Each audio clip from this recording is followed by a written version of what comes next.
আজকের একটা বিখ্যাত চায়না বসার আসন দেখালি। দেখো এই যে দেখ, মানে কি করবো আর, তার অর্ধেকটা নেই, তার অবস্থার অর্ধেক নেই।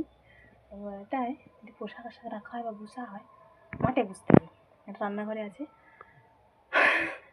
স্নান টান করতে গেলে পোশাক আশাক রাখা হোক বা কোনো কিছু করা হয়, এর অবস্থা নেই। সেজন্য ওই যে দেখা যাচ্ছে যে বিড়াটা আছে, এতে রাখা হয়, এতে রাখা হয়নি।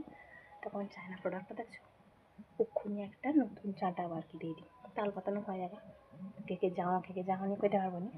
প্রোডাক্টটা কিন্তু ভালো, চায়না প্রোডাক্ট, ওই জন্য যাই হোক এগুলো অনেক বছরের। তখন তো আর তেমন চাটাইও গুণা হয়নি, এগুলো ছিল, ব্যবহার করা হয়। তো এর অবস্থা দেখছো, তো বিখ্যাত জিনিস ভেবা দেখো, ওরকম তোমানকের কারোরে আছে? নেই তো, নেই যে, তো এই যে দেখো, হাসে হাসে মরিয়া মরি। যদি সামনে দেখো, ছোটো ভিডিওর পাশাপাশি বড় ভিডিওগুলোও তোমাদের দেখবো, সাপোর্ট করো, আশা করি ভালো লাগবে। ঘরোয়া জিনিস যদিও এমন বিশেষ কিছু নেই, তবু দেখবে কেমন।